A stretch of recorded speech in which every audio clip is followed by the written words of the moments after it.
Thanks so much, Rabbi Miriam. Well, what a treat to be with you and all of our community. So lovely to be here.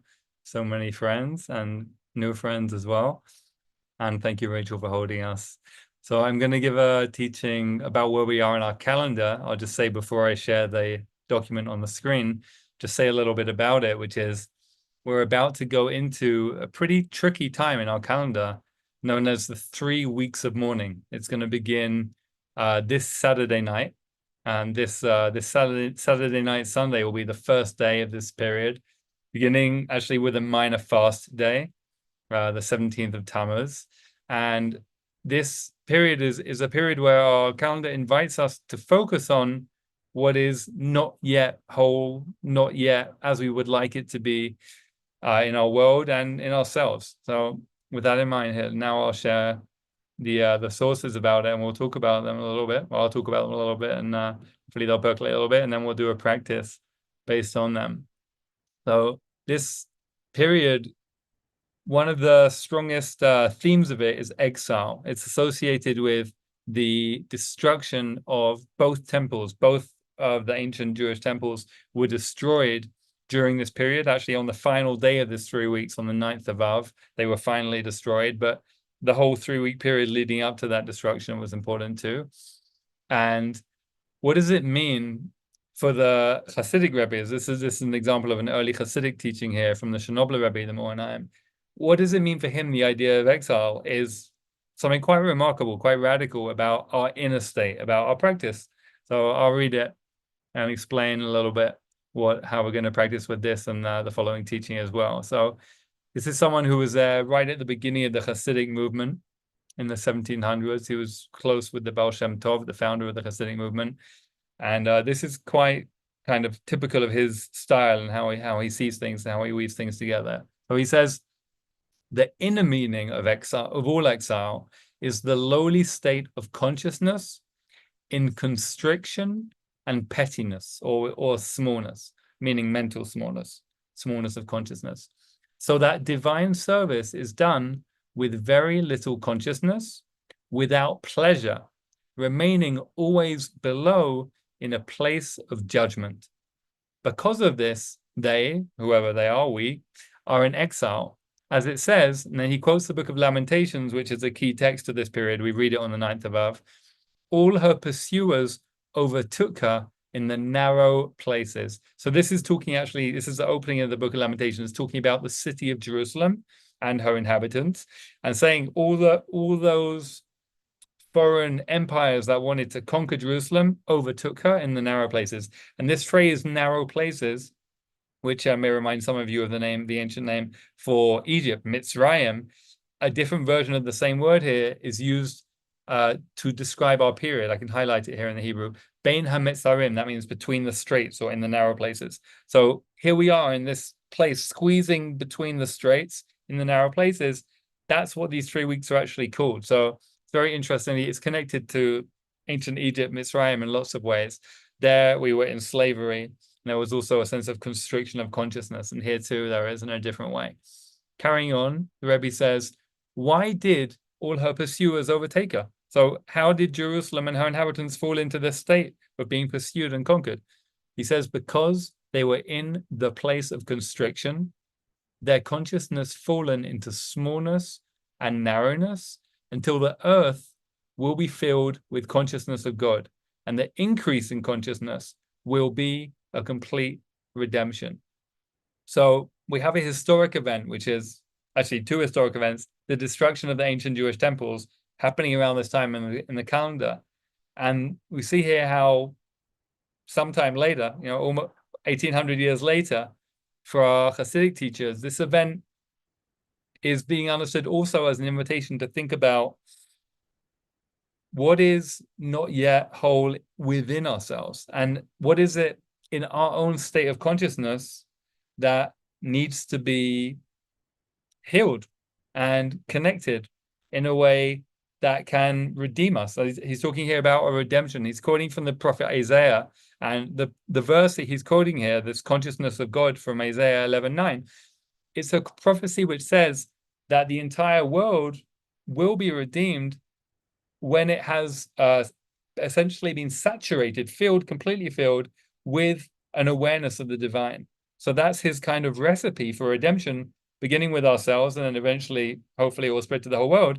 Where we can begin with ourselves is to recognize everything is the oneness, that everything we're experiencing. And to connect it back to the beginning of his teaching, he's talking there about how when we're serving the divine with very little consciousness, he says we do it without pleasure. I find that to be a very important part of this teaching, because there's something about disconnection and separating between things that really are part of a oneness that actually doesn't feel good to us. That actually is unpleasurable, uncomfortable. Sometimes it may be helpful or necessary in the moment. It may bring us some kind of relief, but ultimately there's a deeper pleasure that he's, I think, pointing us towards, that comes from a wholeness of integration, ultimately. So I'd like to suggest that we practice with that, and we'll briefly look at the second teaching on the sheet, just to see another dimension of this period in our calendar that connects with this practice, also from a great Hasidic master, the Maggid Koznitz, great Polish master. Just very briefly, this is the whole teaching, it's just these few lines. He says, there are lowly days of the year, like those between the straits. That's our period now, the period we're going into on Saturday night, this Ben HaMetzarim period of narrowness. These lowly days of the year, where a person can do more to raise up more sparks and more precious stones and gems. In other words, this is a really classic Hasidic way of looking at it. It's hard to go down. It is challenging. He's not denying that there is real challenge in facing brokenness and feeling what is lacking and broken. And he says it's also an amazing opportunity, because it's actually the only way to reach certain things that need to be healed. The only way is to feel that pain, that brokenness. And this is the time where our calendar is inviting us into that in that particular way. So he sees it as a very positive opportunity. And indeed, that's how it's characterized generally. Yeah, we'll come back together. In the Hasidic teachings in general, the severity of this period, the judgments of this period, the things which are not so easy, are really understood as actually there to help us access that deeper sense of wholeness, redemption for ourselves and ultimately our world, and a joyfulness in that wholeness, a joyfulness of that integration. So may that be some intention for us. I'll guide us into practice now, and I'll explain in the beginning of the practice a little bit how we're going to bring these practices to life, as it were. So please, let's bring our attention within ourselves when we feel ready.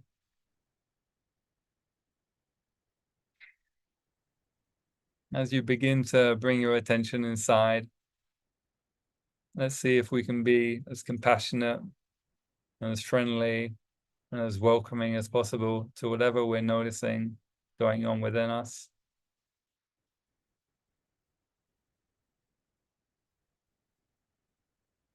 Any sensations or emotions or thoughts or whatever else.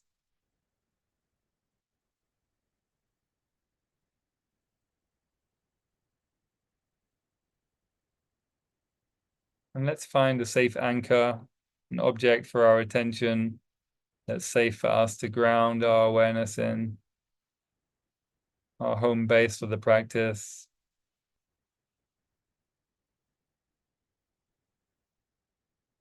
We can try and keep our attention with it, moment by moment.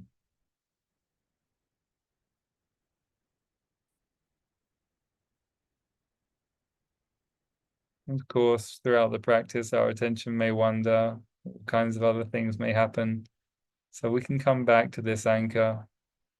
It might be a safe place in our bodies or our breath, mantra or visualization, whatever you use.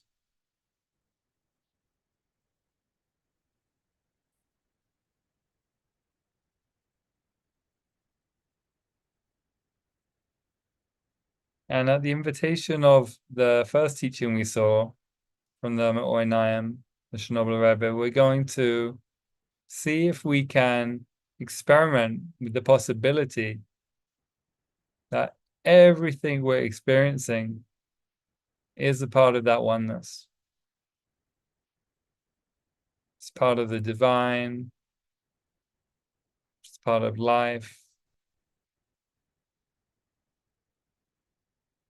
And we're going to open to the possibility that there may be a kind of pleasure in opening to that. May or may not be obviously pleasurable or easy to access, so we don't force such things or try to make them happen. But he's pointing us towards something that can arise if we allow it to. We can find a way to accept everything we're experiencing as part of that oneness.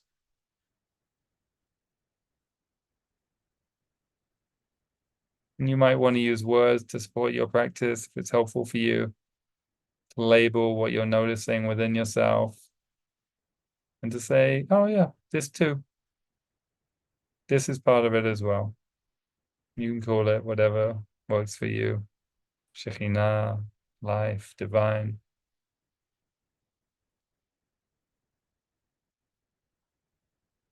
And we'll continue with some time in silence, trying to explore and accept the oneness, the divinity of everything we're experiencing. And whenever we need to, coming back to our safe home base, our anchor, starting over, and then continuing.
And let's gradually, gently bring this round of practice to a close in our own time.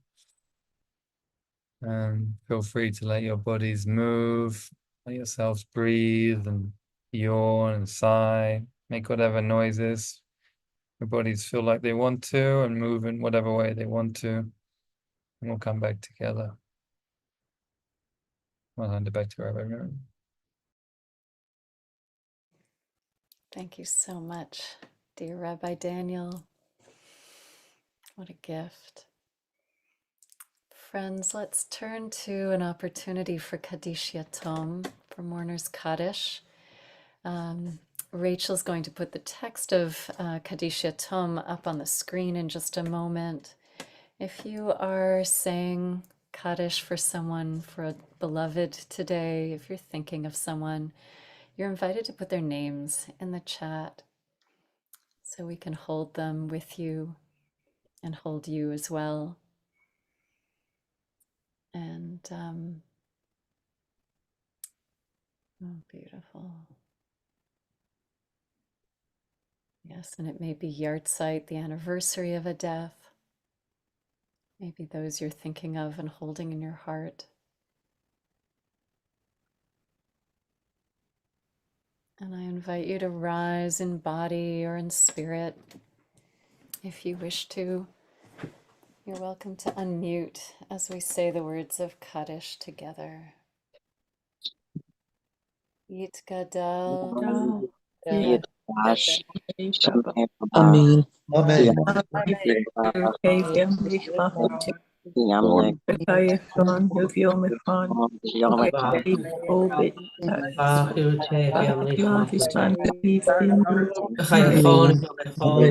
Shmei Rabba Bevarach Le'olam Hey Shmei Rabba Bevarach Le'olam U'Ladayam Aliyah. Shah v'yishtabach v'yitpa'al v'chomam v'yitnaseh. Risu Shadar v'yit'aleh v'yikalal Shmeh. Shabbat. Elam Yikol Birkata V'Shivata. Tushbechata V'Nechemata. Tamiran Be'amar. Amen. Yehi Shalama Rabba Minchamayim. V'chayim Aleinu V'Kol Yisrael. Amen. Yehi Shalom Rabba Min Shemayim, Aleinu Ve'al Kol Yisrael, Shalom Bimroma, Hu Ya'aseh Shalom, Aleinu Ve'al Kol Yisrael, Ve'al Yoshvei Tevel, Ve'imru, Amen. Amen. May, may their memories be held in blessing, be remembered, and may all who are mourning feel the embrace of support and community. Amen. So friends, let's turn now to an opportunity for some questions and reflections with Daniel. If you have a question, please write in bold questions so I can see it easily. And feel free to include any reflections as well. So there's a question from Simon. Hi, Simon. Wondered if that final word in the text that were shared, Margaliot, gems, might share a root with Rabbi Margles' name. Yes, I believe it does. Margaliot, Margalit, pearl or gem. It's such a beautiful image. And actually, as Simon lifts that up, Daniel, I don't know if there's anything else that you want to say about it's quite a striking image in the text. If there's anything that you want to say about it. Just the I think what strikes me so much about that teaching is the hopefulness in it, and the fact that he's talking about a period where things have happened which are really traumatic, and which we carry with us in our story, and he's saying, isn't this great? Look how beautiful these gems are, that you can only get that way. So yeah, it's real, and it's really hard in the way that a beautiful precious gem actually does reflect, the geological processes which create it are really harsh and really extreme. but that's how you get a beautiful, precious gem. So I think it really works. That's so moving. And it's such a beautiful way to shift how we often perceive being between the straits, being in difficult conditions, where it's not necessarily our conditioning to look for gems there, but often it's filled with aversion and pulling away and avoidance, and but you offer us this beautiful opportunity, and the text offers us a beautiful opportunity to ask, where are the gems here? I see a question from Laura. Your teaching suggests that facing brokenness is the path that leads to healing and wholeness. Does our tradition, or would you address how to do this without causing pain to others who are in our circle of loved ones but are not on this path? Wow, what a beautiful question.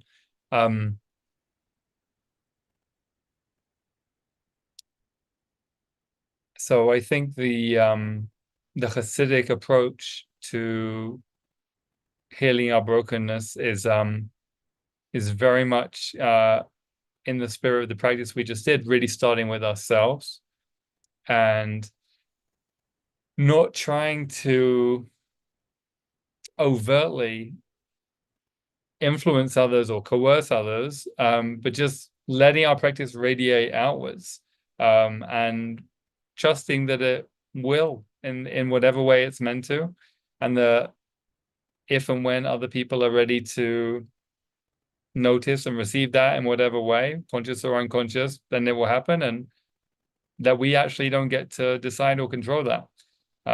There's a teaching from the Baal Shem Tov, the originator of this path, the Hasidic path, where he says we can't help someone who hasn't reached the point where they themselves really want what you're offering them. It's just a truism about life. I think it's also part of the world of 12-step wisdom as well, a similar idea.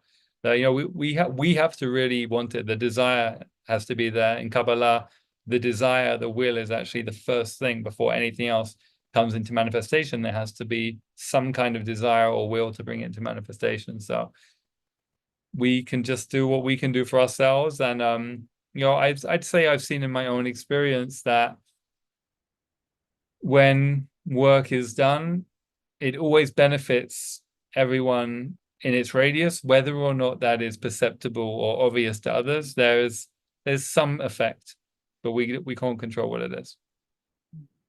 That's very helpful. Lori asks a question. First of all, thank you, Rabbi Daniel, for this beautiful practice and sit. It encouraged me to flip between widest perspective that only God has or knows versus the most intensely negative, urgent issue of my microcosmic life today. Back and forth, Shekhinah versus hyper-focus on today's issue. Would you please speak to how to apply broad divine perspective, protection, to diffuse our hyper-focus on whatever today's biggest microcosm issue is?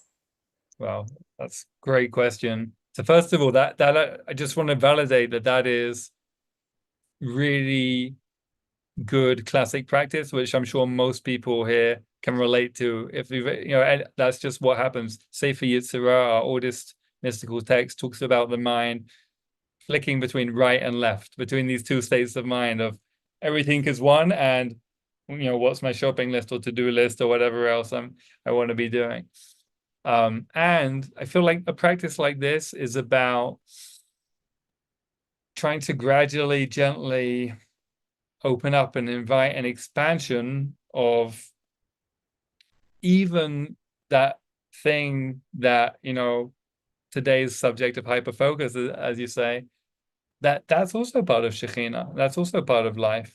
And there's an invitation to try and experiment with, what happens if I introduce that possibility in some way that is safe for me.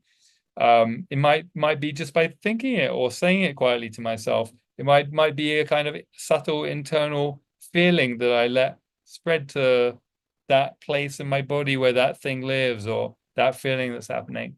It might have to be done very, very gently and gradually, though, depending on what that thing is, right? It might not be so available to do all at once. So yeah, I suggest a very, very gentle and compassionate approach. Compassion being a very helpful tool in this practice of just accepting things for what they are and not trying to change them.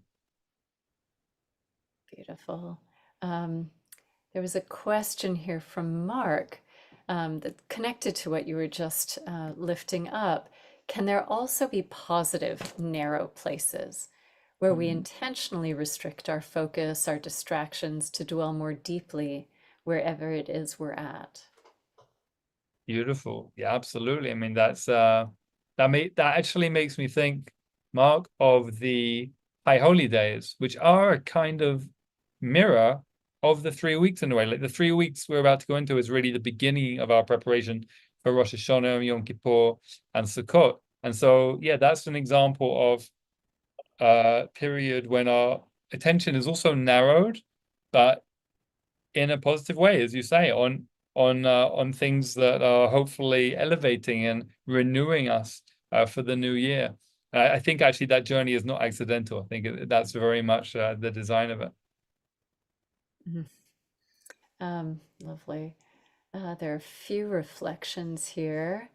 From Rana, Chris Williamson's lyrics came to me during today's sit. Open my eyes that I may see glimpses of truth thou hast for me.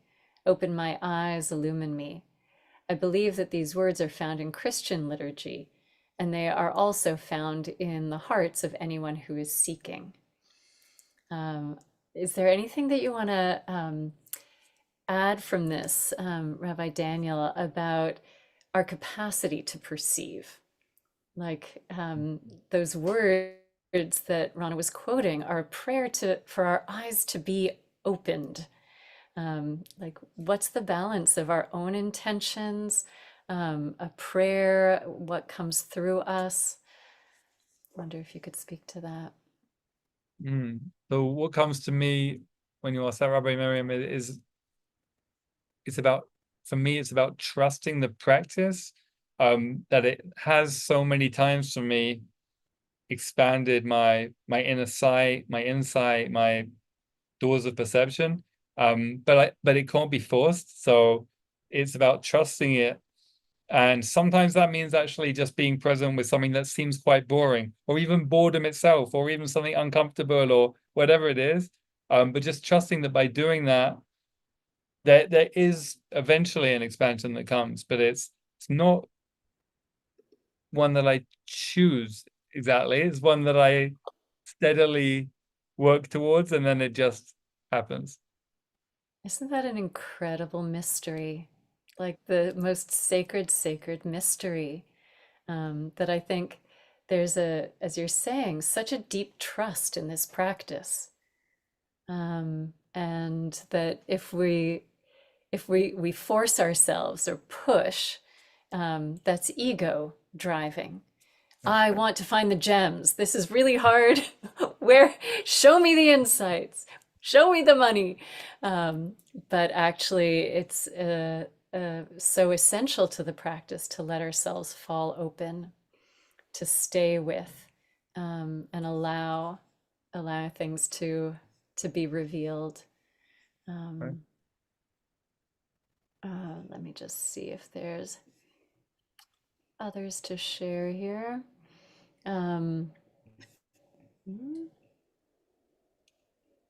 It's easy to lose track of where the questions are. I know I saw another reflection. There it is from Nancy. It seems that fear is something that keeps us from experiencing oneness. Fear of the other, and perhaps fear of losing our individual identity. Yes. That's why I think the Rebbe's invitation in that first teaching, that pleasure is part of this practice, is so helpful.